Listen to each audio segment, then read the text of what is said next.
Bismillahirrahmanirrahim. Assalamualaikum warahmatullahi wabarakatuh. Biasanya pakai ini biasanya lebih bagus. Tes, oke. Tapi ekonya mati boleh nggak? Oh, ini pakai ini.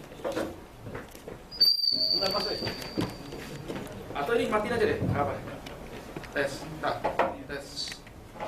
Tes 1. Nggak apa ini bagus udah kok. Wes apa? Wes. Wah, ini ada pemanasnya. Canggih di sini ya. Saya aja kemarin ya di hotel tuh kaget kok. Ternyata ini lantainya ada pemanas ya. Canggih banget ya Korea. Pulang kampung ya? Pulang kampung nanti kita buat nanti ya. Pendingin di bawahnya ya. Bagaimana membuat lantai bisa jadi dingin. Nah, ini kalau saya lihat teman-teman di sini, saya tuh teringat pas saya merantau di Batam. Jadi saya lulus kuliah kan saya merantau di Batam 13 tahun saya di sana. Jadi tahu banget ya kehidupan dormitory kayak apa, kawan-kawan perantauan seperti apa. Biasanya kalau di perantauan tuh lebih akrab, betul? Daripada di negara sendiri sana kan. Ribut-ribut negara sendiri. Kalau di sini biasanya kan paling rebutan cewek. Boleh ya? Senasib lah kita ya. Baik teman-teman. Saya suka yang mau debat boleh nanti. Ya itu kan mungkin Anda ingin menguji keilmuan seorang, silakan. Saya pun jangankan Anda, profesor aja saya ajak ini.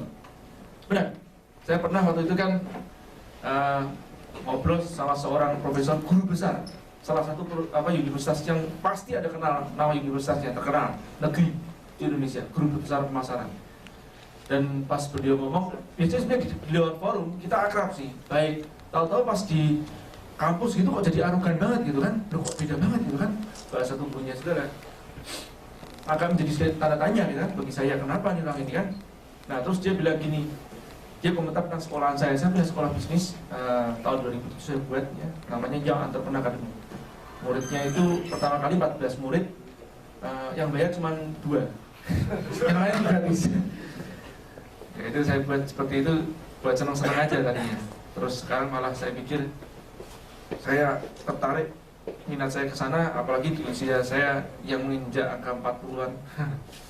Setelah itu saya mulai berpikir untuk meninggalkan sesuatu. Jadi pas tadi denger lagu Indonesia Raya kayak gimana gitu ya. Karena kita nyanyinya ini jauh dari Indonesia. Ya, rasanya berbeda. Rasanya berbeda. Kalau ngomong saya nasionalis, Anda melihat sendiri nanti saya nasionalis. Tapi mungkin saya lebih cenderung mengatakan diri saya mendekat ke syariah, tapi yang berkulit nasionalis. Karena kalau syariah murni nanti di sniper sama Amerika. Ya itu kan musuh-musuhnya mereka kan ya. Baik, saya datang kemari atas kebaikan dari BNI Syariah yang mereka mau membiayai saya, sehingga teman-teman tadi itu nggak bayar saya loh. Ya, jangan nanti dipikir bayar saya kan, bayar nasi bungkus. Ternyata di sini nasinya mahal banget ya. Dan porsinya gede-gede, porsi kuliah deh. Saya begitu, Jun, ini makan kok banyaknya kayak gini, nggak karuan kan ya, mau batir kan? Dari kemarin saya nggak habis. Luar biasa ya. Habis ingat pas masih muda ya, makanya segitu-segitu. Oke teman-teman ya, saya lanjut aja. Kita pembukaan dulu aja, nanti habis istirahat kita baru banyak kita yang jawab. Boleh? Boleh. Baik, saya cerita dikit, mungkin ada yang belum kenal sama saya. Nah inilah buku saya pertama kali, The Power of Kepepet. Tapi kalau ada bilang, wah berarti mas penulis buku, pada dasarnya enggak, itu kecelakaan semuanya. Ya, nanti saya jelasin kenapa saya kecelakaan. Saya nulis buku tahun 2008, 10 tahun setelah saya buka usaha. Jadi kebanyakan orang kan baru buka usaha kemarin terus jadi motivator kan. Ya. Nah, memang beda. Kalau motivator itu kebanyakan memang bicara dulu baru kaya. Ya. Kalau provokator kaya dulu baru bicara. Bedanya di situ. Jadi sambil mikir kan, saya masih ngomong apa. Ya.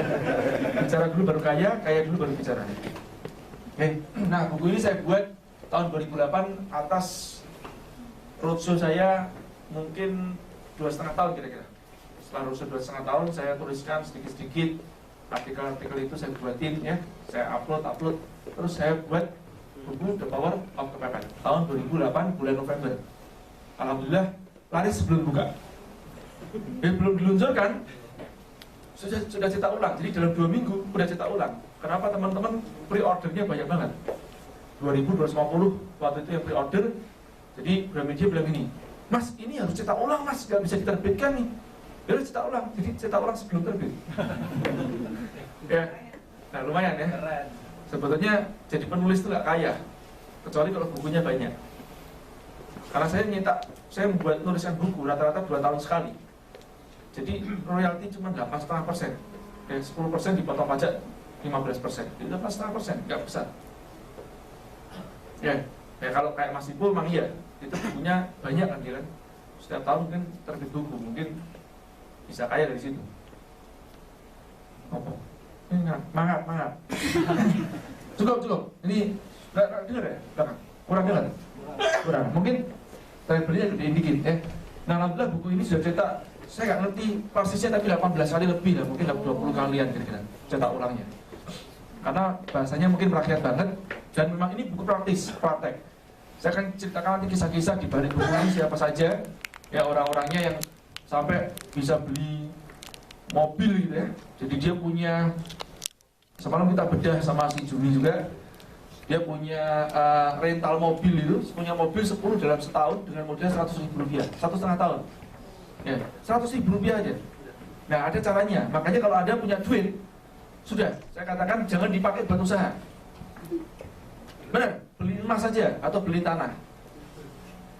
Nanti ya, buat jaminan nanti di masa yang akan datang. Enggak sekarang. Kalau mulai duit dari mulai buka usaha dari duit ya, itu biasanya nanti kolaps usahanya. Karena otaknya nggak dipakai, nggak mikir, ya. Nanti beli di depan, ya. Nah, buku saya kedua, karena pertama saya jorokin duluan kan. Terus saya mikir, wih ini banyak keblusuk kan. Nah, saya ikut dosa nanti kan.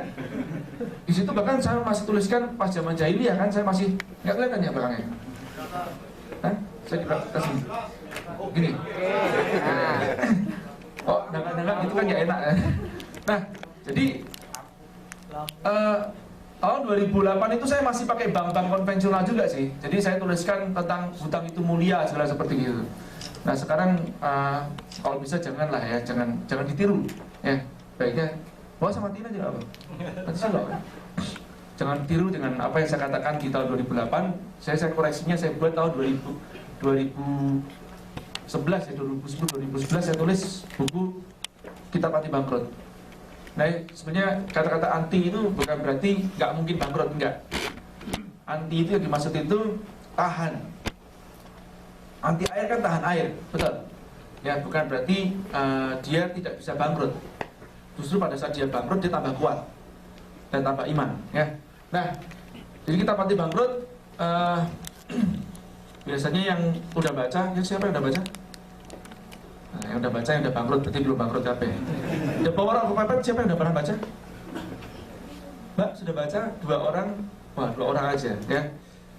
Baik, saya sarankan kalau Anda buka usaha pertama kali, bacanya The Power of Pepper sama buka langsung laris. Yang bangkrutnya nanti aja. Jadi buku saya yang kedua emang jarang orang baca ya. Tapi yang pertama sama yang ketiga seneng, orang tuh seneng gitu loh. Yang enak-enak toh, ya bener gak? Diiming-iming, ya investasi yang enak-enak, terus habis itu nanti invest terus kabur orangnya, betul ya? Bangkrut ya. Biasanya kayak gitu maksudnya, itu teman-teman sukanya seperti itu sih. Jadi dapatnya seperti itu juga kan ya? Ya nggak karuan gitu kan? Bukan langsung laris ini lompatannya. Jadi kalau yang pertama dijorokin, yang kedua direm, yang ketiga lompat. Ini lompatannya. Kalau bisa dikatakan ini adalah framework atau kerangka kerja, kerangka bisnis pertama yang saya buat. Yang berbeda kerangka yang bisa dipakai untuk universitas. Ini bukan langsung laris. Baik. Nah, saya cerita dikit. Ini saya kuliah di Surabaya. Siapa yang dari Surabaya katakan? Nggak ada. Dari Semarang katakan? Nah, saya orang Semarang. Kuliah Surabaya. Suaranya mana aja? Singosari, Tegalwareng, dekat Undip bawah. Nah, saya kuliah naik sepeda ontel. Orang tua saya karyawan, anaknya 7. Jadi kalau karyawan mau pimpinan cabang bank aja, biaya anak 7 udah berat pasti. Betul gak?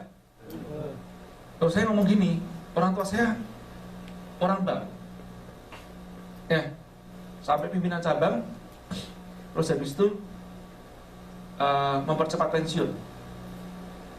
ada masalah rasialis lah. Jadi orang tua saya itu nasionalisnya tinggi. Jadi jangan lihat saya, mata saya sipit gini kan. Ini pusat ke atas Chinese, pusat ke bawah Arab. Wah, gede ya. Bukan gede, panjang. Omone. Akalnya. Oke ya. Nah, jadi guyonan aja, jangan dibayangin ya. Kalau di Hong Kong itu ya cewek semuanya kan nggak ada cowoknya. Kalau di sini cowok kabeh gitu ya. Untung masih ada ceweknya. Kalau Taiwan 50-50. Nah, jadi saya kuliah, inilah sepeda ontel yang dibelikan oleh kakak saya. Beli sepeda second ya, warna merah jambu. Jadi gak ada pilihan, saya begitu dapat kan, loh kamu kok ngasih aku warna merah jambu? Lah adanya itu. Dia bilang itu udah pakai aja, gak apa-apa, kan keren. Ya sudahlah. Keseharian saya emang pakai kaos gitu ya, pakai sandal jepit seperti gitu ya. Itulah saya keseharian. Di Bandung pun juga seperti itu. Sekarang saya tinggal di Bandung ya. Nah, di saya kuliah, orang tua saya bilang sama saya seperti gini, ya inget ya, jangan kamu ulangi kesalahan papa. Lebih baik kamu kecil jadi bos daripada gede jadi kuli. Kuli kerja, kuli bisa makan. Kuli gak kerja, kata-kata orang tua saya yang seorang karyawan, tapi ngomong sama anaknya seperti itu. Ya. Nah, jadi kalau saya ngomong di sisi kuli, jangan nanti ada tersinggung. Itu orang tua saya ngomong gitu kok. Orang tua saya kuli forever. Sampai umur 68 baru saya minta papa pensiun. Loh, siapa mau pensiuninnya? Ya aku, Pak. Loh, gue punya duit? Nggak punya, saya bilang gitu kan. Saya ingat banget itu kan. Maksudnya nggak punya tuh orang tua saya minta belikan tanah, kebun. Orang tua saya itu suka hidup di desa. Ya, jika Anda mengenal orang tua saya banget, Anda kan geleng-geleng, nggak akan lihat sipit saya. Ya. Jadi kakak saya nomor 1 ABRI. Dari AKABRI, angkatan tahun. Sudah pensiun dini juga. Ya. Nah, jadi kita keluarga memang nasionalis. Jadi 7 bersaudara ini nikah, 5 orang nikah sama pribumi, 2 nikah sama Chinese.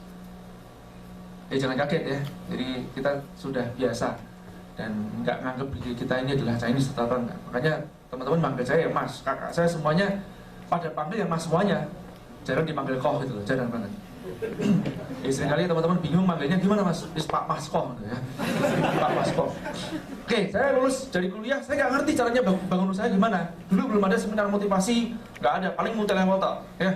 Saya paling alergi namanya multi level. Disuruh prospek gitu kan, kamu kaya, kayak monyet saya bilang gitu kan. Terus kamu pengen BMW nggak? Alah mikir BMW, mau numpak sepeda ontel loh.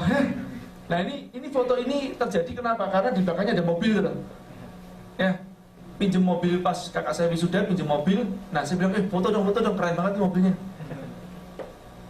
Foto ini tahun 95 di Surabaya.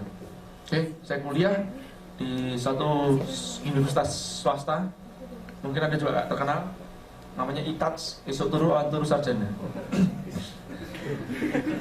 Oke, lulus kuliah saya cuma tahunya kerja. Nggak tahu cara jadi pengusaha bagaimana. Meskipun saya dulu kerja kuliah ya, itu sambil dagang. Cuman saya nggak mikir dagang itu adalah usaha. Ya, dagang itu ya jualan-jualan pakaian gitu ya. Terus motherboardnya teman-teman tak jualin gitu kan ya. Tapi saya beli duluan, belinya ngutang. Ya, jadi belinya tak bayar nanti ya, begitu kan. Nah, ini saya kuliah, saya ngelamar kerja di tempatnya grupnya Astra. Saya lulusan teknik elektro dan nggak ada yang saya lamar sebagai engineer, semuanya sebagai sales. Cuma satu aja waktu itu ada di Astra, Astra bagus banget nih, tapi nggak ada sales. Adanya apa? Bagian pembelian, bayar. Udah, saya ngelamar sana. Nah inilah saya. Yang lain sipit-sipit semuanya juga ya. Kecuali yang ini enggak. Biasa di bagian pembelian rata-rata seperti gitu. Yang dicari memang yang tukang pedagang-pedagang gitu kan. Udah, saya masuk di situ. Di Astra selama setahun 4 bulan. Nah, cuman bedanya saya sama teman-teman yang lain, kalau teman-teman masuk kerja Senin sampai Jumat, saya masuk Senin sampai Minggu dan nggak cas overtime. Jadi saya kerja cuma untuk nyari ilmu. Saya pelajari ujungnya perusahaan 1 minggu, masuk saya bagian penerimaan barang seperti apa, kan 4.000 karyawan tuh, pabrik chip. Astra Microtronics Technology, pabrik chip. Chipnya dulu chipnya Nokia, chipnya apa? Sony Ericsson gitu ya. Nah itu ada chip-chipnya itu dibuat di tempat pabrik kita. Nah di Batam ya, jadi ada 4.000 karyawan lebih itu saya belajar di ujungnya perusahaan, bagian penerimaan barang seperti apa, Saya minta dokumennya, ya terus saya tanya, ini dokumen ini buat apa? Kalau terima barang gini bagaimana? Itu saya fotokopi, saya coret-coret, pelajarin tuh sampai setahun.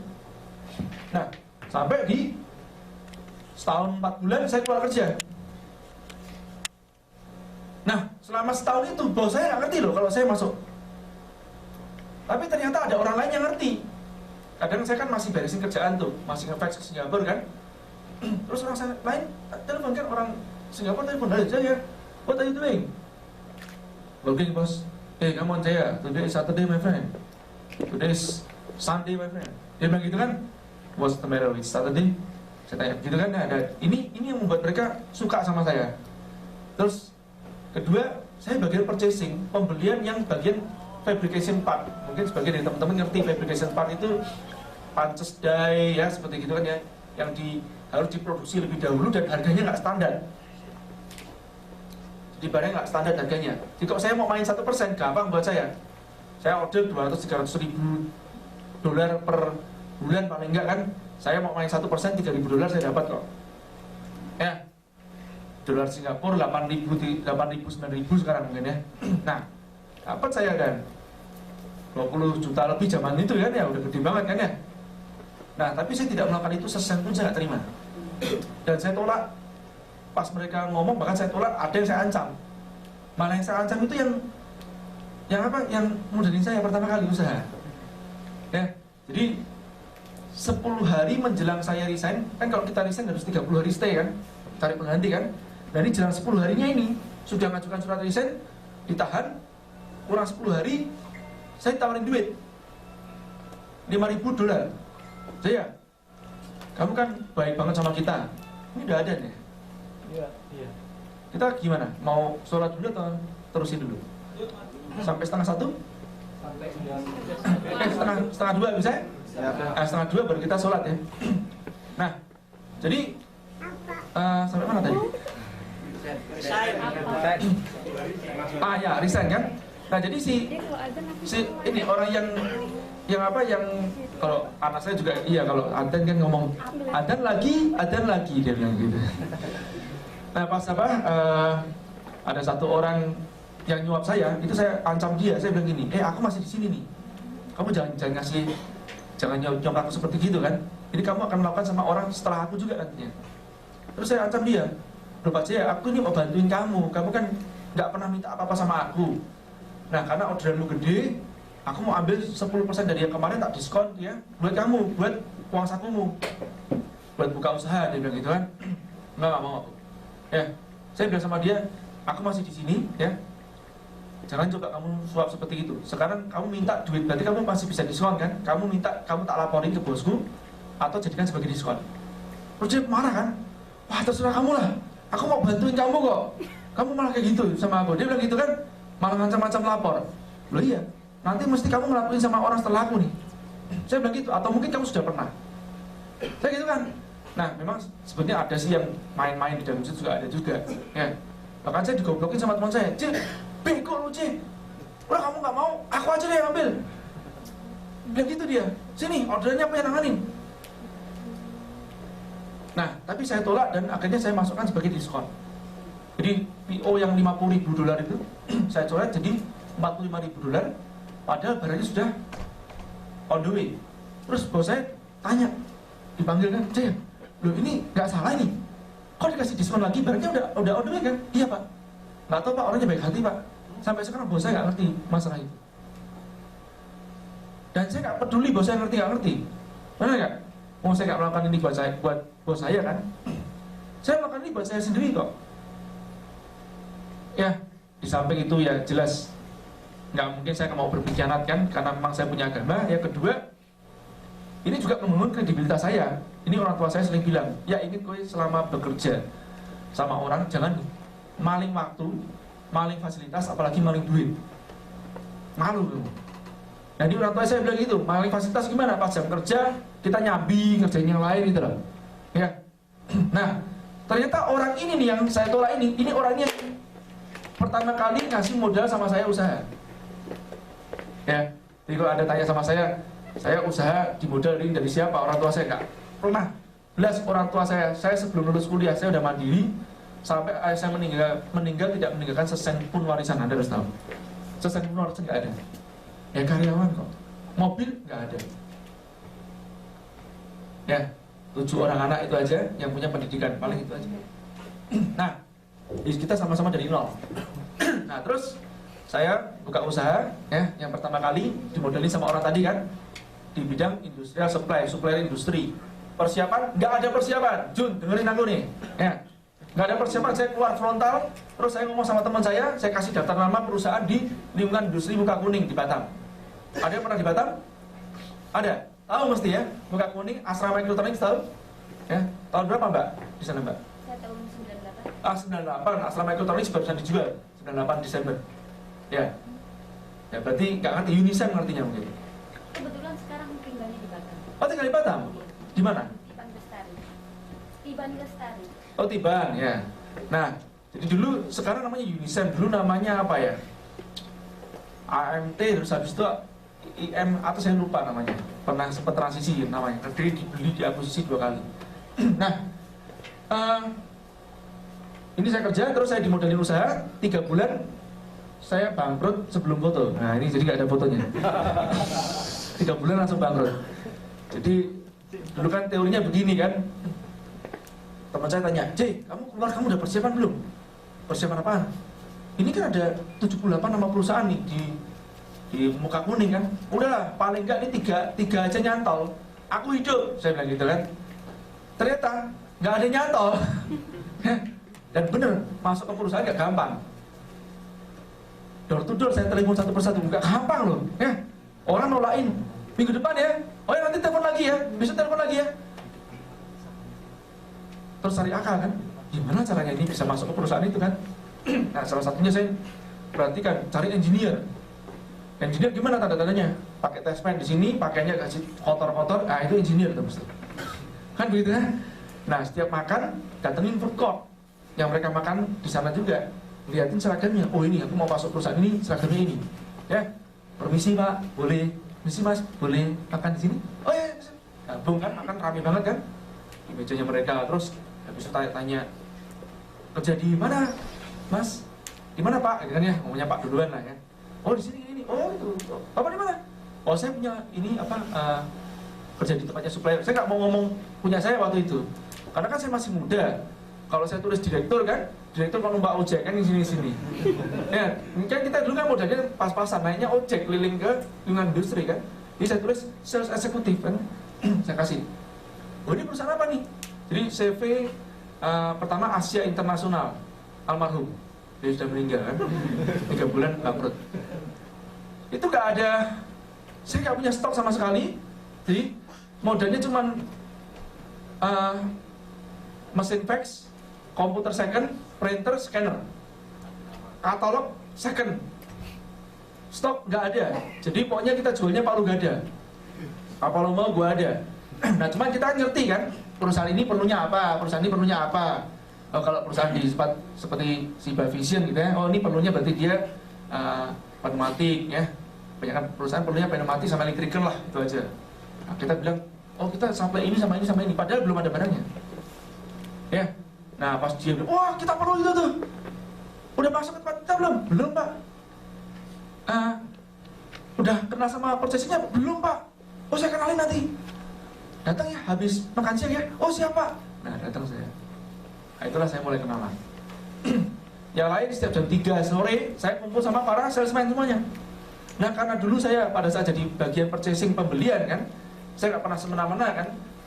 Saya kasih kemudahan buat salesman masuk. Masuk sini, masuk sini. Ayo bantu. Mereka masuk ke Astra itu paling mentereng. Karena itu perusahaan yang di lingkungan industri Muka Kuning itu kan paling besar waktu itu dan paling bonafit. Ya ordernya paling banyak juga. Nah jadi mentereng masuk ke situ. Nah saya kasih kemudahan. Pas saya keluar, saya dikasih kemudahan sama mereka. Karma kan? Ya, you reap what you sow. Ya, kita nanam apa, kita mete apa. Jadi setiap jam 3 saya nongkrong di tempat para salesman kumpul. Terus mereka bilang, J, jadi mereka sama saya udah gak kayak saya klien mereka enggak gitu kan, udah kayak saudaraan, mancing sama-sama. Ya kalau kayak teman-teman gini liburan gitu saya sosialisasi, mancing sama mereka, ya kemana sama mereka. J, lu udah masuk sini belum J? Belum bang. bantuin dong bang, oh boleh sih, nanti aku bantuin ya, aku kenalin, aku telepon sekarang ya, kamu bisa nggak? Bisa bang, telepon, ini ada teman saya gini, kenalin, masuk. Tapi saya bangkrut gara-gara apa? Pembayaran itu kan 1 bulan kan? Ya, saya beli barang harus cash paling nggak, modalnya kurang cekak, kalau bayarnya mundur, habis kita duitnya, buat operasional nggak bisa. Saya dari punya duit celengan waktu itu 4,5 juta, saya buat usaha, ya, tapi nggak saya pakai 4,5 jutanya, nggak cukup. Saya dimodelin sama orang, terus saya dapat saham utang. Saya ngutang saham, 30% saya dapat sahamnya, sama 2 orang kawan saya yang lain. Nah, cuman kan ordernya udah mulai dapat, tapi pembayarannya nggak dapat. Sampai duit saya itu saya pakai untuk operasional, habis sudah, ya. Tersisa koin-koin receh itu di kaleng event loh, ya, itu buat beli telur, udah habis-habisan nih. Wah, nggak bisa ini, nggak bertahan nih. Terus teman saya bilang gini, C, nggak bisa J, kamu harus cari kerja tempat lain J. Nah, orang Singapura itu juga kena krisis kan tahun 98 kan. Nah, dia bilang juga, Pak J, sorry Pak J, I cannot help you anymore. Dia bilang gitu kan, dia, aku juga lagi masalah nih, dia bilang gitu kan. Udah Pak J, kamu boleh nggak kamu cari kerja tempat lain. Sebelumnya saya ditawarin sama 1 orang Singapura lagi, supplier yang lebih gede. Nah, dia bilang seperti gini, Pak J ya, kamu kok kayak susah aja ya, kamu kok kayak susah banget ya sama partnermu yang sekarang. Mungkin partnermu yang sekarang lagi bermasalah duit kan. Dia bilang gitu. Ini agak orang kaya sih ya. Nah, MLC di tempatnya Singapura itu mahal. Singapura kan negara yang sempit gitu kan. Jadi mobil di sana itu 2 kali lipat daripada harga mobil di Indonesia. Indonesia kan paling enggak 1,5 kali lipat dari sini kan. Ya. Nah, itu di sana 2 kali lipatnya dari Indonesia. Karena pajaknya tinggi banget. Kalau orang udah naik Mercy berarti kaya banget kan. Ya, dan ini bos Singapura ini ngomong gini, Jaya, udah kamu keluar aja dari tempat sama partnermu itu. Udah kamu join sama kita aja. Itu sebelum saya bangkrut. Ini baru 2 bulan kerja, usaha gitu langsung orang bos yang lebih kaya ngomong gitu. Saya bilang gini, bos, kalau aku iyain kamu sekarang bos, karena masalah duit kamu yang lebih gede gitu ya. Nah, artinya aku gak pantas jadikan partnermu juga bos. Kenapa? Karena besok ya kalau ada partner lagi yang lebih menguntungkan aku akan pindah juga. Aku tinggalin kamu bos. Saya bilang gitu. Nah, jadi aku apa artinya? Aku gak punya loyalitas. Kecuali aku bangkrut bos, atau partnerku minta aku suruh keluar bos, aku baru keluar. Saya bilang gitu. Makanya pas begitu saya jatuh, saya datang ke tempatnya dia. Saya bilang, bos, tawaranmu yang kemarin masih oke gak? Oh, oke. Baik kamu Jaya, kita partner sekarang. Terus kita tawarin, oke, aku invest ke kamu $100,000. Dia bilang gitu, 50-50. Kalau ada kerugian, aku yang nanggung. Dia bilang gitu. Oke bos. Tapi bos, boleh nggak? Jangan 50-50. Terus dia bilang gini, Jaya, kamu Jaya, ini kan usaha masih baru mau mulai, belum buka. Kamu jangan minta lebih. Kamu minta lebih nanti, pas kalau sudah jalan. Loh bos, aku gak minta lebih bos, minta kurang. Saya bilang gitu, dia terus aku kaget, dia, maksudmu apa? Ya bos, aku gak mau nanti bos, kan ini duit semua kamu semuanya. Kamu modalin aku, nanti kalau ada masalah apa-apa, kamu yang rugi kok, bukan aku kok. Ya, aku tinggal bawa koper, selesai gitu kan. Nah, tapi kamu yang rugi, kamu yang pantas dapat lebih besar. Saya bilang gitu. Oh gitu ya dia. Kamu maunya berapa aja ya? Terserah kamu. Nah, anaknya ini waktu itu naksir saya. Biasa ya. Mau rajin kok ya. Nah, terus anaknya bilang gini sama saya, Jaya, are you sure to join my father? Dia bilang, mau join sama bapakku? Yes. What's the matter? No, I'm afraid my father will cheat you in the future. Dia bilang gitu. Jadi anaknya ini lebih percaya sama saya dibandingkan bapaknya. Anaknya bilang ya, dia takut nanti bapaknya akan tipu aku, tipu saya gitu. Saya bilang gak masalah. Aku selalu ingat kata-kata orang tuaku. Nanti saya katakan ya. Jadi 3 hal itu, skill, kredibilitas, sama network. Itu yang saya pegang selalu. Ya. Jadi saya setiap kali dimanapun saya nggak mikir duitnya duluan. Saya mikir saya pokoknya bertumbuh, dapat ilmu, betul? Dapat pengalaman, betul? Dapat jaringan. Ini yang paling penting. Kalau kita punya itu, ya, kita dimanapun nggak mungkin miskin. Terus tak jamin. Anda mau bangkrut kayak apapun itu, asal Anda punya kredibilitas, jaringan, Anda ringan tangan, ringan kaki, bantuin orang, ya, insya Allah ya nggak bakalan Anda miskin. Itu sunatullahnya seperti itu. Betul? Nah, orang itu yang miskin itu mintanya udah miskin duluan. Kaos minta-minta.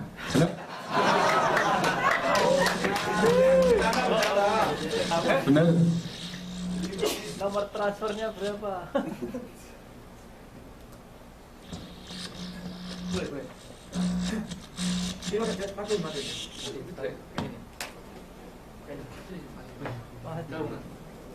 Kaos jaluk gratisan kok pengen sukses.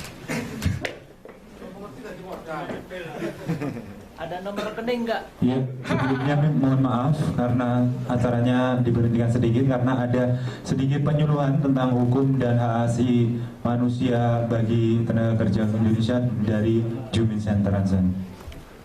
Yang 3 ini aja. Jadi ayah saya itu meskipun seorang karyawan, dia didiknya kita benar-benar mindsetnya mintanya itu jadi seorang pengusaha, ya.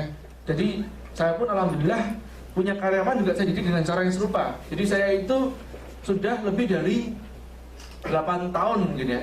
Ini saya tahun ke 98, berarti ini tahun berapa? 16. Berarti berapa tahun usaha? 18 tahun. Ini tahun saya ke 18 saya usaha. Jadi kira-kira 10 tahunan lah saya sudah tidak pernah ngantor. 10 tahun yang lalu. Jadi nggak pernah ngantor. Dan saya punya perusahaan pun nggak saya awasin, orangnya kerja tanpa harus absen gitu ya, nggak ada. Mereka kerja ya gila-gila. Ini hari apa? Minggu kan? Tim saya masih ada yang kerja di hari Minggu. Dan nggak saya bayar overtime juga. Terutama di New Bisnis yang masih saya pimpin secara langsung. Yang lainnya kan sudah ada direktur-direktur. Nah jadi kenapa bisa seperti itu ya? Karena kita memang encourage orang itu untuk jangan kerja sama saya. Tapi ada di kesini ini anggap aja magang, gitu ya. Jadi kamu belajar yang banyak, cari ilmunya. Ada dari Hongkong 2 orang juga kena PHK, datang ke tempat saya suruh lihat, udahlah kamu lihat office-nya duluan, kamu suka nanti kamu putusin. Saya bawa ke office, kan office-nya sekaligus mes kan. Jadi di atasnya tempat tinggal, di bawahnya tempat kerja. Nah, baru masuk keluar saya bilang gini, oke, kamu pikirin, kamu pulang rumah dulu, seminggu nanti kamu pikirkan, kamu putuskan. Pak, saya udah putusin Pak. Gimana? Saya mau kerja di sini. Karena aku belum bilang gajimu berapa. Enggak apa Pak, gaji Pak saya aja ngurus. Seperti itu rata-rata saya punya semuanya karyawan. Ya, jadi kalau mereka keluar dari tempat saya sudah biasa juga. Dan saya kasih contoh nanti teman-teman yang kerja tempat saya. Yang cewek itu pembantu saya. Pas saya di Batam, dia pembantu saya, pembantu rumah tangga, lulus SMA, anak Lampung ya, terus pernah kerja di Singapura, jadi TKW juga, 2 tahun nggak salah ya, bahasanya Chinese juga jago, Inggris dikit-dikit. Pas kerja di tempat saya, tahun 2006 saya membuat namanya Entrepreneur Camp, ICAMP, mungkin ada yang sebagian yang tahu ya. Nah, angkatan pertama, dia langsung ngomong gini, Pak, aku oleh melok ICAMP Bapak, dia bilang gitu. Saya boleh ikut ICAMP Bapak. Terus saya tanya sama dia, kenapa kamu mau ikut ICAMP-ku? Aku pengen jadi pengusaha kayak Bapak. Dia bilang gitu, saya ingin jadi pengusaha kayak Bapak. Dia bilang gitu. Yang belakang kelihatan nggak? Saya di atas ya. Nah, jadi saya bilang sama dia, boleh. Saya tantang kan, boleh. Karena memang dari dulu memang saya sama orang tua serupa. Kita punya karyawan nggak pernah kepingin kita karyawan kita selamanya. Mesti kita didik orang-orang itu. Supir yang kita didik, sama. Jadi saya bilang sama dia, boleh. Nggak ada yang gratis. Kamu tetap bayar, tapi bayar cost-nya doang. Kayak teman-teman sekarang kan, saya setuju pas Juni bilang, Mas boleh nggak tak tarikin duit tapi cuma buat bayar ininya doang, apa makan siang aja. Oh boleh makan siang aja. Ya. Nah, jadi buat biar teman-teman ada effortnya gitu loh. Ya kalau digratisin semuanya nggak baik juga. Boleh kamu bayar, akomodasimu aja. Potong gaji ya Pak ya? Ya potong gaji.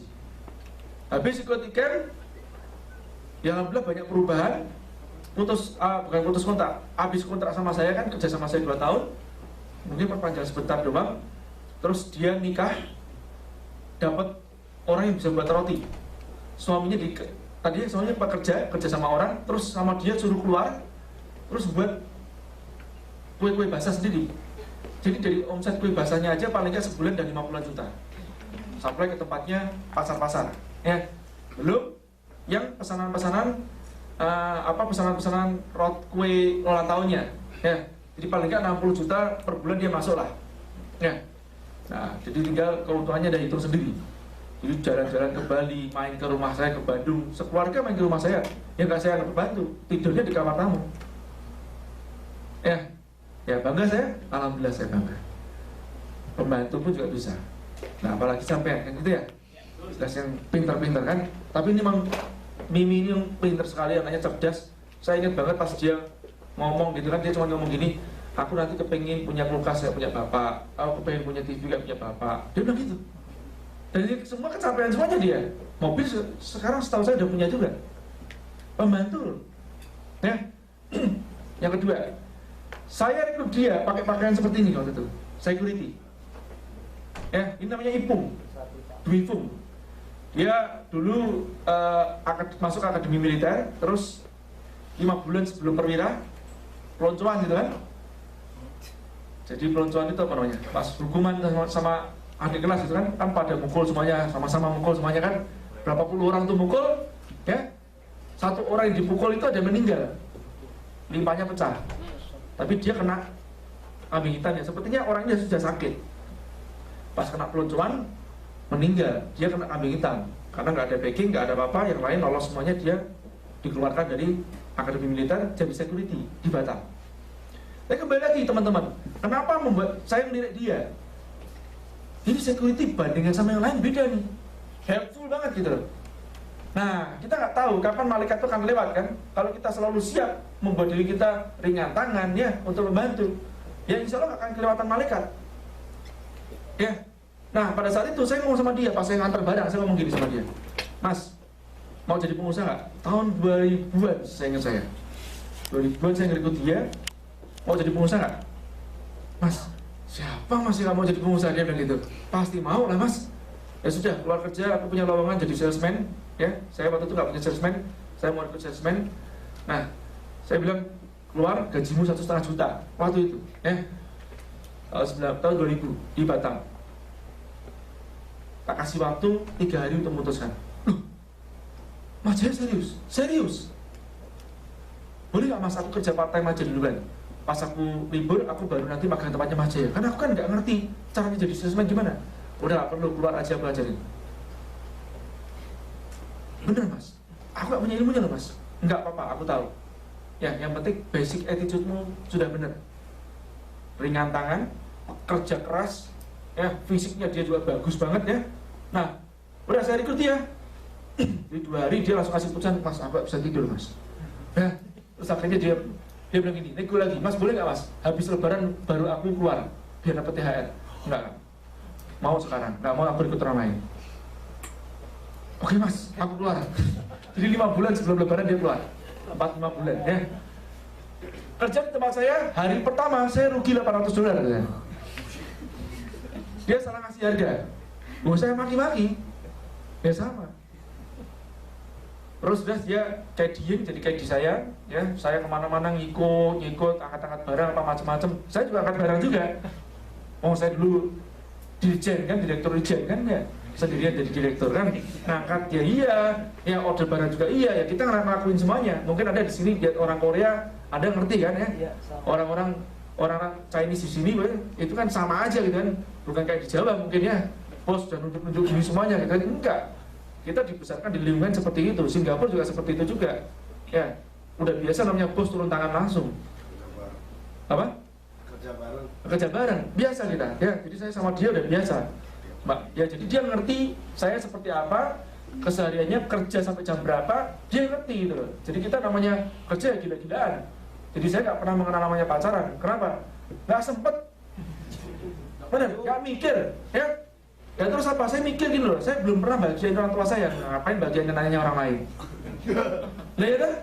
Nah saya mikir seperti itu. Jadi saya itu nikah itu bener, saya pas nyari cewek itu ya namanya pas mau nikah gitu, udah siap nikah, saya baru udahlah saya cari 26, 27 saya baru cari, 29 saya nikah, nggak terlambat kok, iya nggak? Tapi saya nikah, saya dengan duit saya sendiri semuanya, orang tua saya nggak mampu untuk biaya nikah. Saya ngelamar sendiri, sampai saya bilang gini, Pak, ini boleh nggak Papa nanti pas nikahanku aja Papa baru datang.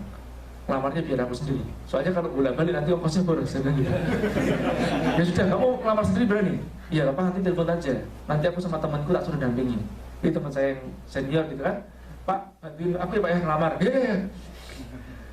Balik ke sini lagi. Ya ini namanya Ipung ya. Kerja dia dalam 4 bulan dia nyerap cepat banget ya. Belajar dan fleksibilitasnya malah tinggi. Ya saya ngeliat dari situ, wah ini orang ini luar biasa nih. Bener begitu iringan tangan gitu, cek. Dia grupnya sama supply customer saya, malah lebih bagus daripada saya. Bener. Saya sampai bilang gini, Mas ini lebih bagus daripada aku ini. Ya sudah, rekrut kayak Mas lagi tuh. Saya kan jadi naik kan, senang kan. Nah, 4 tahun kemudian dia keluar kerja di tempat saya, terus membangun satu perusahaan outsourcing security. Saat ini karyawannya dia 800-an orang. Perputaran per bulan 6 miliar lah per bulan. Dia datang ke rumah saya ya, Anda bisa lihat ya, saya tulis artikel tentang dia kan di tempat Facebook saya. Dan dia juga nongol ada akunnya di situ. Pelajari deh. Polanya orang sukses itu serupa. Bukan masalah Anda sekarang di mana. Ya, tapi apa yang Anda lakukan setiap harinya itu yang membuat Anda berubah. Atau setiap 1 minggunya itu kalau di sini kan. Ya, itu yang membuat kita berubah ya. Nah, ini Ipung ya kalau semuanya sekarang dia kebeli, tapi alhamdulillah saya lihat orangnya tetap sederhana. Nah, inilah yang teman-teman pikirkan. Anda sekarang di sini udah berapa tahun? Saya kalau ngomong sama teman-teman yang di perantauan, terutama bukannya jomblo, kalau jomblo lain perkara ya, yang udah nikah itu, saya cuma ngomong gini loh, kamu kok goblok-gobloknya mau dijadiin pahlawan devisa, dijunjung-junjung sama orang di dalam negeri sana ngomong pahlawan devisa, pulang ke Indonesia bisa bangun rumah tangga berantakan, boleh nggak? Kalau sudah nikah, jangan tinggalin rumah tanggamu, udah itu aja, itu nggak kebayar itu. Apalagi wanita, saya kalau ngomong sama teman-teman yang di TKW di Hong Kong, saya ngomong gitu aja. Kamu ya, suamimu kok tinggalin 4 tahun ya, nggak kawin sama orang lain lagi, mandul dia tak kasih tahu. Berarti dia ya kira-kira LGBT lah gitu loh, nggak pantas jadi cowok, bener nggak? Apalagi cewek kerja di luar negeri ya untuk menghidupin suaminya, gemblok banget, goblok banget yang gitu ya, salah milih kamu ya. Oh saya bilang gitu, pulang sana, saya bilang gitu, jangan perpanjang kontrakmu. Nah tapi sebelum pulang, kamu punya waktu di sini, persiapkan itu, belajar 1 hari 3 jam Anda belajar. Itu yang saya ngomong, malam hari belajar internet marketing. Alhamdulillah sekarang ada 2 orang yang magang tempat saya. Pak saya magang, oke kamu nikah berapa tahun kira-kira? 2 tahun, 3 tahun lagi Pak. Kalau dapat ya gitu kan. Ya sudah kamu persiapin matang, 2 tahun, 3 tahun lagi kamu nikah, kamu keluar. Di tempat saya yang perempuan tidak boleh, sudah punya anak masih kerja tempat saya nggak boleh. Sudah punya anak, kamu keluar dari tempat saya, tapi sebelum keluar, dia persiapkan duluan. Biasanya saya tanya duluan sama mereka, oke, kamu mau nikah kan? Ya, kamu persiapin duluan, kamu bekalmu kan paling nggak jadi internet marketer lah, kamu gaji 10 juta, penghasilan 10 juta kecil lah gitu ya. Nah, coba kamu persiapkan duluan, kamu bagian ini udah bisa belum? Ini udah bisa belum? Udah tahu belum? Belum, belajar itu ya, belajar sama mereka. Jadi saya gitu kan, jadi belajar kita bayar. Ya.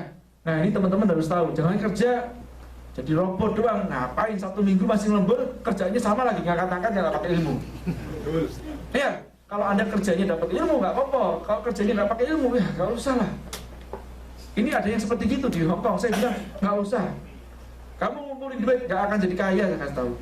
Anda ngumpulin duit dari karyawan nggak kaya. Ya, jalurnya beda, jalurnya linear tuh loh, ngerti nggak? Jadi pengusaha jalurnya begini loh. Tapi juga begini juga. Ya kan? Ada nilai saya bisa miliaran ya. Jangan ada pikir enak, saya 2 kali jatuh miliar jelas. Total mungkin saya ruginya itu yang total 10 miliar saya udah ada. Mau? Lah nggak apa-apa, Pak. Mau Pak. Kalau untungnya 100 miliar gitu ya. Ini renungan buat Anda nanti malam ya. Nah. Ini saya sedikit cerita aja, ya ini mudah-mudahan Anda semua sudah paham ya. Nah, pinjam apa ya? Ini bersih masuk ya. Baik, kita interaktif sedikit ya, teman-teman perhatikan ya. Ini apa namanya? Kalau saya lempar ke atas, turun ke bawah nggak? Baik. Bisa nggak saya mengatakan seperti gini? Kalau ada rezekinya di tangan saya, maka akan di tangan saya. Bisa nggak? Nggak bisa? Kenapa nggak boleh bilang begitu? Pak Ustaz? Nggak pensiun kan Ustaz ya? Sampai gitu loh Ustaz. Iya ya. Semuanya kademen gitu. Ya, bisa nggak saya bilang kalau ada rezekinya di tangan saya maka akan di tangan saya? Bisa. Baik, tak lempar ke sampean. Belum rezekinya? Baik, lempar ke sini lagi. Kalau ada rezekinya tangan saya akan di tangan saya. Nah, nggak ada effortnya. Jadi jangan kita berpikir ya hal yang gaib duluan sebelum kita ikhtiar, benar nggak? Nah, kalau ada takdirnya di tangan saya kan tangan saya, nggak bisa. Takdirnya itu sunatullah kan, gravitasi duluan kan. Kita seringkali ya diprovokasi duluan, ngomong sedekah, berbalas instan, pasti berbalas dan seterusnya, ya. Terus ada sedekah banyak-banyak, kok nggak balas-balas ya? Ngerti nggak? Nah sunatullahnya ada harus ikhtiar duluan kok, benar nggak? Ini Anda sama aja melanggar hukum Allah nih. Namanya sunatullah, hukum gravitasi. Allah itu membuat hukum sebab akibat yang luar biasa. Makanya kalau bicara masalah nasib, yaitu Anda harus ikhtiar duluan. Di luar nasib ada namanya takdir kan begitu kan? Benar nggak? Nah ini yang sebenarnya tersetir kan ya, musayyar kan, takdir. Nah untuk memperkecil angka takdir tersebut kita nggak bisa menghilangkan takdir itu kan. Sampai mau datang kemari itu ikhtiar kan, jangan bilang gini Pak, kalau udah jatahnya aku datang sampai sana, aku datang sampai sana, ya nggak bisa kan, ada harus jalan duluan kan begitu ya. Terus dibopong sama orang gitu kan ya. Nggak mau Pak, aku udah nggak mau Pak, dipaksain Pak, takdir kan Pak. Nggak bisa bilang gitu. Anda coba kan datang kemari. Misalkan ya, Anda di tengah jalan keserempet dengan mobil, terus mobil takdirnya, saya nggak datang ke sana. Lah masih bisa bangun nggak? Masih. Lompat dari satu takdir ke takdir yang lain. Jadi pelajarannya ada kitabnya juga. Judulnya Fikrul Islam, Al-Fikru Al-Islami, pemikiran Islam. Ya. Nah, jadi kalau Anda memperkecil takdirnya itu sempurnakan ikhtiarnya. Ya. Jadi jangan mengatakan duluan, kalau udah takdirnya akan tangan saya maka akan tangan saya. Contoh ya, Mas maaf ya, tangkap salah satu. Nah, lempar sini. Nah, saya tangkap, Mas lempar lagi. Saya tangkap. Satu. Tapi kita ikhtiar, kita ngomong takdir boleh, tapi sempurna ikhtiar belum tangan dua. Benar nggak? Betul. Coba. Nah, ini lebih sempurna kan? Nah, Mas belum sempurna, belum tangan dua. Baik, ada namanya probabilitas kan? Kita sudah berusaha, tapi masih jatuh juga. Bagaimana memperbesar probabilitas keberhasilan kita? Fokus maksimal. Fokus, boleh, konsentrasi, berusaha maksimal. Apalagi? Udah berusaha maksimal? Tangkap aja langsung, Pak. Hah? Boleh, ya. Boleh. Hah? Terus? Apa lagi? Terus? Hah? Berdekatan. Apa? Berdekatan boleh. Terus apa lagi? Terus namanya apa? Hah? Terus dilakukan. Latihan. Betul nggak? Semakin Anda latihan, semakin Anda mahir. Betul nggak? Betul. Nah ini seringkali kita baru latihan sebentar aja sudah putus asa. Betul nggak? Betul. Saya kenal internet marketer seperti apa. Ada satu anak nih, umur baru 30-an tahun di Bandung. Penghasilannya pernah sampai, jadi nggak selalu ya, pernah sampai 1 bulan sampai 1,7 juta US dollar. Piro ya? 20 miliaran kan? Bersihnya 17 miliar lah. Dia habis dapat itu 6 bulan. Dia liburan ke Eropa, 6 bulan libur. Maldives, macam-macam kan ya. Umur 30 tahun. Saya kenal orangnya. Gurunya dia, ini makanya muridnya kencing kabur kan. Gurunya namanya Pak Ruli Kosandar, itu penghasilannya bisa 1 minggu 200 ribuan US dollar. 2 miliaran lah. Lumayan kan? Nah saya mau tanya sama Anda, kalau seandainya Anda belajar seperti gini 10 tahun aja lah, bisa mencapai angka seperti itu, layak nggak? Layak kan? Nah masalahnya pas 10 tahun itu, 3 tahunnya pertama kali berat. Mau nggak belajarnya? Mau lihat angka-angka, lihat apa semuanya, nyoba-nyoba macam-macam. Setahun pertama nggak dapat hasil sama sekali. Mau nggak? Nah, itu yang kebanyakan orang yang ngomong mau nanti bisa mundur teratur. Terus ada investasi yang gampang ya. Wah ini gampang gini-gini ya, instan. Invest 10% per bulan, rentenir kan ya. Sampai apa bedanya sama rentenir? Banyak yang seperti gitu tuh. Makanya semalam saya nulis tentang kerjasama investasi. Iya kan? Saya ngerti gini, saya praktekin teman-teman. Ya. Seperti apa itu kan, salah akad segala riba seperti apa. Saya praktek. Utang saya masih ada belasan miliar di bank. Masih ada saya. Nah ini PR saya buat saya kan. Makanya orang bilang bebaskan dari segala riba. Mau pikir gampang loh. Kalau sedikit gampang, kalau belasan miliar kan. Udah hook sana sini kan ya. Paham ya? Paham ya? Jadi kalau ada yang ngajar cuma otak kanan doang, ya saya kanan sama kiri harus seimbang. Alhamdulillah dari karena itulah saya nggak kejerumus banget, masih jalan otak kanannya, otak kirinya ya. Baik, saya lanjut ya. Nah ini sempurnakan ikhtiar. Ya, jadi saya punya keyakinan bahwa sebenarnya jadi pengusaha itu nggak susah. Cuma masalahnya mau atau enggaknya. Nomor satu, jadi pengusaha itu keberanian. Nanti kita akan bedah. Anda mau usaha apa aja, saya jamin ya, itu bisa ya. Dan nyaris tanpa modal. Nah kuncinya cuma ini aja nih. Anda mau nggak disiplin belajar? Jadi rutinitas saya pada saat saya masih jadi pengusaha, pas awal-awal ya jadi pengusaha, itu apa yang saya lakukan? Bangun pagi pasti. Nah nanti biasanya kalau Anda udah keluar dari kerja, bangun pagi udah malas dah. Ya, bersihin tempat tidur jelas. Ya, kantor saya bersihin semuanya sendirian. Nah kalau udah jadi pengusaha, kadang kita susah untuk disiplin. Nah ini penting. Jadi pas Anda kerja nggak ada sia-sia, belajar disiplin. Pas keluar, slide-nya saya kasih mau nggak? Slide-nya saya kirimin mau? Mau. Nggak usah dipoto, nanti slide-nya saya kirimin aja. Ya, nah, jadi disiplin ini nggak gampang, ya. Jadi apa yang saya lakukan? Pagi saya saya punya karyawan waktu itu cuma satu, namanya Sekiani, bagian sekretaris macam-macam lah, gitu, yang ngurusin order dan yang lain-lain. Jam 9 biasanya saya udah keluar nyares kan? Waktu itu sudah ada mobil second yang saya pakai. Saya makan satu tempat yang sama dan makannya sama. Biasanya dia tanya, oh biasa kok? Ya biasa. Mie ayam, saya makan 5 menit saya makan, nggak lama. Pak. Mungkin ada di Korea juga biasa kan? Cepat. Pak. Saya makan 5 menit, minum teh manis, udah berangkat. Nggak bagi ibu. Ya, langsung berangkat. Nyaros sampai jam 3. Jam 3 kumpul tempatnya Morning Bakery namanya, tempatnya salesman di Muka Kuning. Kumpul strategi, koneksi ya, buat besok kan. Balik ke office jam 4. Jam 4 koordinasi sama sekretaris saya. Oh ini kurang gini. Jam 5 dia pulang.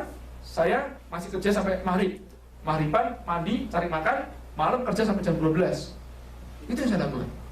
Apa? Benahi sistem, benahi apanya? Kan saya sendirian kan. Belajar lagi tentang akuntansi. Saya paham cara membuat laporan keuangan. Ya kenapa? Saya belajar dari situ. Dulu belum ada guru. Jadi saya minta adik saya kirimin bukumu ke sini. Belajar malam tadi. Desain belajar sendiri. Mahal desain dulu kan. Desain kayak di Korea mahal zaman dulu. Ya. Nah, belum ada yang canggih-canggih, saya pakai Corel Draw ke Singapura, beli buku Corel Draw $100, belajar sendiri. Ya, otodidak semuanya. Nah, seperti itu. Nggak ada bisa, belajar terus. Makanya saya katakan kan, nggak ada waktu saya buat pacaran. Pacaran tidak membuatmu dewasa, membuatmu berarti kan dewasa. Betul ya? Nah, ringan tangan. Ini kuncinya, kita bangun jaringan. Ringan tangan, ringan kaki. Ringan kaki untuk melangkah kemari seperti ini. Jangan jarak sebentar, dingin, ngomong, wah jauh mas, ini mas, itu mas. Nah ini orang alasan pemalas itu susah berkembangnya. Ya, ringan tangan juga apa? Suka bantu. Saya bilang sama kawan-kawan kan, Anda ini jauh dari Indonesia. Kalau ada orang Indonesia datang kemari, kalau perlu gini loh, ini sama-sama dari sahabat kita nih, ya, atau dari yuk bisnis. Ngomong gini, teman-teman yang mau ke Korea, nggak usah pakai tour guide, nggak usah pakai tour and travel, ya. Jadikan kita kalau ada 1 minggu kita mau jadi tour guide Anda gratis. Anda mikir nggak, yang orang bisa ke Korea, paling nggak transportasi berapa sih? Sini? Tiket pesawat. Ya. Sama apa? Penginapan berapa? 15 juta. Orang yang bisa ke sini dengan 15 juta, Anda mikir orang itu miskin nggak? Enggak kan? Paling nggak cukup kaya kan? Iya nggak? Nah kalau Anda misalkan gini loh, mahasiswa kah atau siapakah, nggak ngerti ya, atau teman-teman yang dari Indonesia, ada umumkan seperti gitu. Ini ide saya mendadak aja ya. Anda buat seperti itu, silakan nanti hubungin kita ya. Kita bersedia menjadi tour guide Anda, sahabat kita, sahabat kita. Terus benderanya apapun itu ya. Nah, yang paling penting di sini Anda harus ngerti tempat belanja yang paling murah di mana, tempat makan yang halal di mana, ya dah. Nah, terus tempat-tempat wisata mana saja. Nah, disinilah Anda ringan tangan untuk membantu, dan disitulah jaringan Anda akan kuat. Anda pulang ke Indonesia, Anda punya jaringan mereka-mereka. Benar nggak? Bukan orang biasa loh, ya nggak? Mungkin ibu pejabat atau mungkin siapakah, ya nggak? Cuma jaga sopan santun. Nah, besok minggu depan adakan kursus basic courtesy. Kalau makan bagaimana, ya kan? Sama mereka, tata krama bagaimana. Orang kalau santun, ya cepat jadi menantu orang. Ya kan? Iya, sekarang siapa sih orang tua yang nggak suka sama orang yang santun dan gitu ya? Itu gampangnya begitu loh ya. Nah, ringan tangan, bantu. Teman ada apa, bantu. Itu yang saya sering bilang. Kita nggak tahu kapan malaikat itu lewat. Siapa malaikatnya nggak ngerti gitu loh. Ya, tapi kalau kita selalu siaga, selalu menyiapkan diri kita dengan tangan itu, kita nggak akan kelewatan malaikat. Benar nggak? Saya nggak ngerti. Nasib saya ternyata berubah pada saat saya masuk 1 minggu ya. Dan 1 minggu pas saya masuk itu saya nggak pernah mikir loh. Orang Singapura nelpon dan akhirnya jadi investor saya. Nggak pernah mikir saya. Adik saya ini kasus ya juga nggak ngerti. Pas dia di hutan di daerah Kalimantan, ada mobil mogok, ditolongin sama dia, bukan mogok, keprosok ke tempat parit, ditolongin hujan-hujan, turun, ya, dibantuin basah-basah, becek-becek gitu. Orang ini ternyata orang kunci yang ngasih orderan sama dia sampai miliaran. Nggak ngerti kita nih. Benar? Dan nggak usah berharap, ingat ya. Ya sedekah Anda berharap kan repot.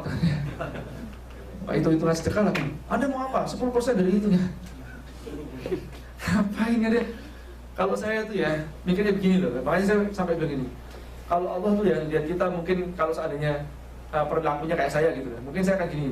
Kowe, ya, jangankan ngomong minta-minta ya. Yang dosamu kemarin aja belum lunas kok. Ya. Satu itu, kedua, lah emang kemarin itu kamu nggak tak kasih dari kemarin. Coba kalau kita ini anggap seadanya apa yang kita minta itu diberikan semua sama Allah.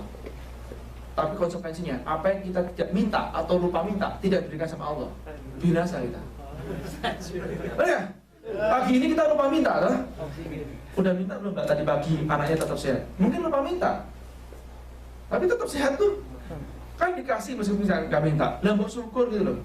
Jadi harusnya kita sedekah ya, wujud rasa syukur kita, nggak usah ngitung-ngitung lagi gitu loh. Ngerti nggak? Nah dengan ngitung itu, muka kita berkerut gini loh. Ya, bantuin orang, gue dikasih balas ya. Mungkin mau suka mau kiri. Mungkin dia miskin, mungkin. Tapi temennya orang kaya mungkin.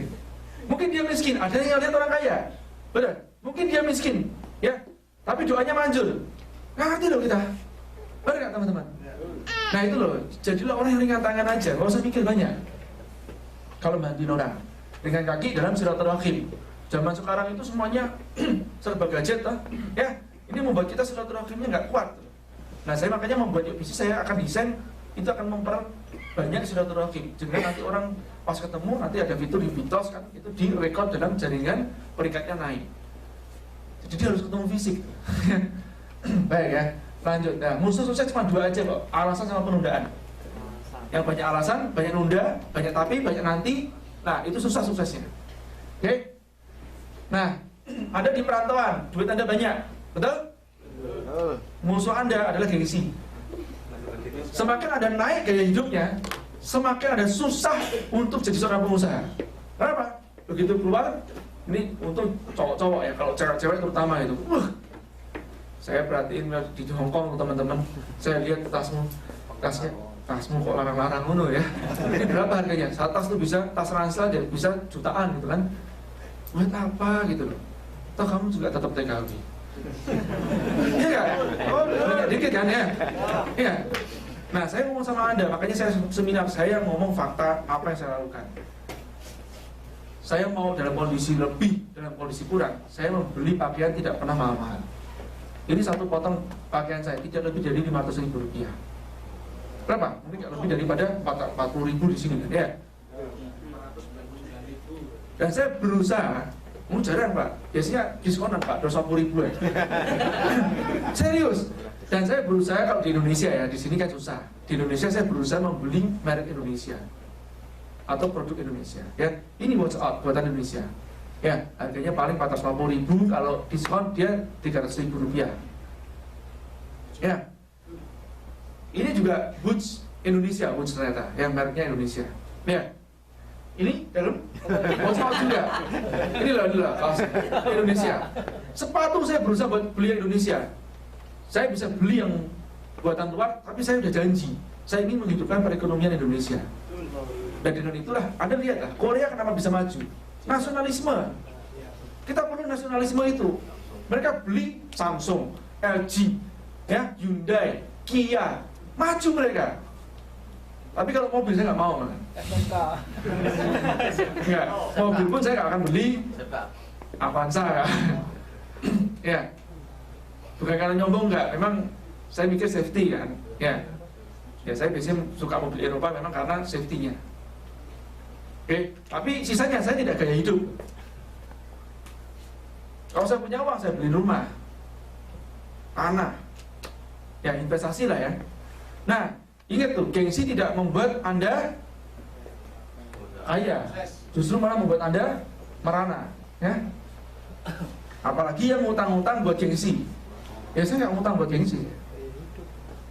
Makan saya, banyak kalau diajak makan ke tempatnya yang sushi-sushian atau yang Korean, yang di Indonesia kan elit-elit gitu ya, agak susah buat lidah saya juga. Tapi Korea masih bisa lah, di Indonesia juga Koreanya mirip sama masakan Indonesia. Kalau saya suruh makannya keju-keju aneh-aneh gitu kan, saya mah susah. Saya makannya pecel ya, lontong opor ya, rawon itu malah ayam goreng. Paling Indonesia banget gitu, ya, dan murah lagi kan. Dan anak saya biasakan juga makan di pinggir jalan. Anak saya meskipun kita ada supir, tidak saya antar jemput sekolah. Saya kasih sepeda, kamu naik sepeda. Kalau dia mau beli sepatu yang bermerek, saya tanya duluan, harus mereknya atau karena merek itu bagus. Dia harus bisa bedain, nanti ya. Bisa dia beli, Pak, beli Nike. Kenapa kamu mau beli Nike? Iya kan keren Pak. Oh enggak ada keren. Keren ya kalau otakmu top chair. Ya, kalau hatimu baik itu keren. Benar nggak? Nah orang tua saya dulu bilang gitu. Orang tua saya karena memang kalau orang tua saya emang nggak mampu, jadi ngomong gitu juga. Ya, saya insya Allah mampu untuk beli buat anak saya, tapi saya nggak belikan seperti itu. Ya, orang tua saya dulu ngomong gini. Saya minta SMP kan minta, Pak beliin sepatu dong Pak, merek Nike. Kenapa harus merek Nike ya? Ya keren sih Pak. Keren itu ya kalau ini otakmu sama hatimu itu baik. Dia bilang gitu. Jadi kalau istilahnya amalnya kita lah ya, amal kita itu baik. Ya, jadi nggak gengsi om ya dengan beli sepatu lebih bagus. Dia bilang gitu. Kecuali itu mah kamu perlukan. Beli bata aja. Oh bata kan jadul gitu kan ya. Enggak apa, bata kan ya. Bata itu kuat ya. Pas saya bilang gitu dulu. Sebenarnya mungkin nggak ada duit ya, tapi ayah saya juga buktikan, memang ayah saya sederhana sekali, sangat sederhana, bahkan tidak jauh dari mewah kalau dilihat orang ayah saya. Dan kalau punya duit banyak berderma ke orang, ya sedekahin ke orang. Dulu orang tua saya belum muslim loh, sudah seperti itu, ya. Nah, ini Anda harus tahu, Mas ya. Nah, kalau Anda punya duit, investasikan. Kemana? Saya cuma rekomendasi 3 hal ini. Kalau di dalam Harvard pun juga 3, tapi yang setengahnya namanya aset kertas, saham, reksadana dan macam-macam. Saya tidak main di sana. Karena saya melihat itu masih kapitalis, yaitu dibuat oleh kapitalis. Makanya saya bercita-cita ingin membuat market bursa UKM sendiri yang sistem syariah. Ya, ini jangka panjang saya, pemikiran itu 3 tahun sampai 5 tahun ke depan. Saya sedang mempersiapkan ke sana. Ya. Nah, properti itu cenderung stabil. Harganya jarang turun. Tapi nggak liquid, susah untuk jualnya, betul nggak? Ya. Nah, kalau Anda punya duit, beli propertinya lebih cenderung ke arah yang tanahnya besar. Nah, kalau ada rumahnya kecil aja, tapi tanahnya gede, supaya rumah kecil itu bisa dipakai KPR. Kalau nggak ada bangunannya nggak bisa di KPR kan. Kalau ada bangunan bisa di KPR kan, ya. Atau kalau bisa cicil bertahap, coupling bagus. Tapi jangan sampai couplingnya nanti nggak ditutupin sehingga nanti diaku-aku sama orang lain kan, ya. Ini ngalamin kan. Nah, jadi tanah atau properti itu stabil, ya. Tapi 5-10 tahunan jangka panjang dan susah untuk dicairkan.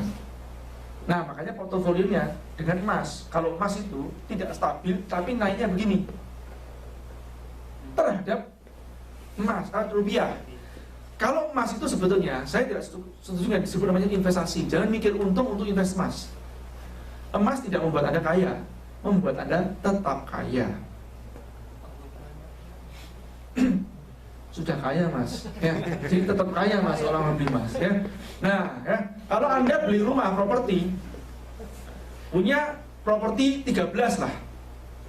Ini kejadian sama seorang karyawan Telkom. Punya 13 rumah. Pas saya cerita begini, dia bilang gini, Pak, persis seperti yang saya lakukan Pak. Saya punya rumah 13 Pak. Yang satu saya pakai sendiri, yang 12 saya sewain Pak. Kan dikasih nama rumah Januari, rumah Februari, rumah Maret, rumah April, ya. Jadi Januari setoran Januari, Maret setoran April setoran, gitu lah. Ya, jadi Anda udah nggak kerjanya dapat duit. Ya, kalau hidupnya nggak pakai gengsi.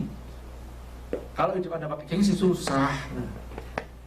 Ya, istri saya pun alhamdulillah nggak pakai gengsian. Mau beli tas aja 1 jutaan aja dia tanya, ya aku beli tas harganya sekian ya. Ya belilah. Ya, bagus, kualitasnya bagus. Kulit asli, belilah, murah itu. Tapi kalau saya suruh beli, saya mikir juga. Jadi saya nggak buat orang yang saya cintai, saya bisa beli mau. Tapi kalau buat saya sendiri, saya ngapain sih, nggak perlu banget kok. Tas saya juga, Anda lihat tas ransel saya ini buatan Indonesia, 350 ribuan aja kok. Buatan Bandung, kuat kok, cukup kok, udah bisa jalan-jalan ke luar negeri juga. Beneran nyampe ke Korea juga. Nggak ada yang saya gengsikan teman-teman, ya. Jadi buat apa kita pamer-pameran gitu kan ya? Nah saya ingat banget, saya tanya sama guru saya, Pak, kenapa Bapak pakai Mercy Pak? Kenapa milih Mercy? Iya biar kelihatan kaya. Nanti ya kalau udah kaya nggak usah perlu. Saya ngomong gini teman-teman, saya ngicipin semua itu. Saya punya Mercy 2 kali ya, saya udah pernah beli 2 Mercy. BMW saya pernah juga, Mini Cooper baru saya punya. Ya, saya ngomong gini ya, karena saya ngalamin ya teman-teman, bukan saya nggak ngalamin. Ya, ini nyombongnya sedikit tadi ya. Bukan berarti nggak bisa beli ya, bisa beli tapi nggak perlu saya bilang. Kalau Anda mau beli, karena esensinya memang Anda memerlukan. Karena esensinya memang enak dipakai, memang iya. Mobil Eropa safety-nya luar biasa. Ya, karena saya kan keluar kota sering bawa mobil sendiri kan. Nah, disitulah saya perlu yang safety kan. Nah, saya cari yang seperti itu. Saya mesti ngecek safety-nya semuanya. Meskipun mobil Jepang pun ya saya ngecek safety-nya dulu kan. Oke. Nah, baik rumah. Emas itu, ini pada dasarnya sebenarnya kan emas itu adalah alat tukar. Yang sekarang itu kan sebenarnya tidak valid kan.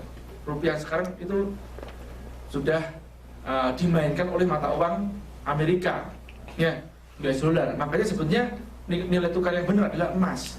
Itu yang saya katakan, emas tidak membuat Anda kaya, membuat Anda tetap kaya, terjaga nilai, jadi daya beli Anda. Zaman Rasul dulu, ya, zaman Nabi sampai sekarang, sebetulnya harganya nggak berubah kambing itu. Yang berubah itu rupiahnya, betul nggak? Kalau kita pakai dinar, tetap 1 dinar, 2,5 juta dapat 1 kambing gitu loh, benar nggak? Nah sekarang ini, ya, kenapa kok bisa merosot? Karena nilai rupiahnya yang merosot, karena tidak pakai cadangan devisa emas. Ya, difluktuasikan, dimainkan sama Amerika, itu ada sejarahnya. Makanya saya juga punya cita-cita untuk mengembalikan transaksi dana dirham lagi suatu saat via online. Jadi sudah pihak-pihak terkait sudah saya hubungi semuanya. Kita sudah kerjasama ya dengan pihak Pegadaian Syariah, karena mereka yang memiliki saat ini ya, transaksi emas terbesar di Indonesia itu salah satunya Pegadaian Syariah. 2 ton per tahun, 800 titik penyimpanan emas di Indonesia, 4.500 outlet.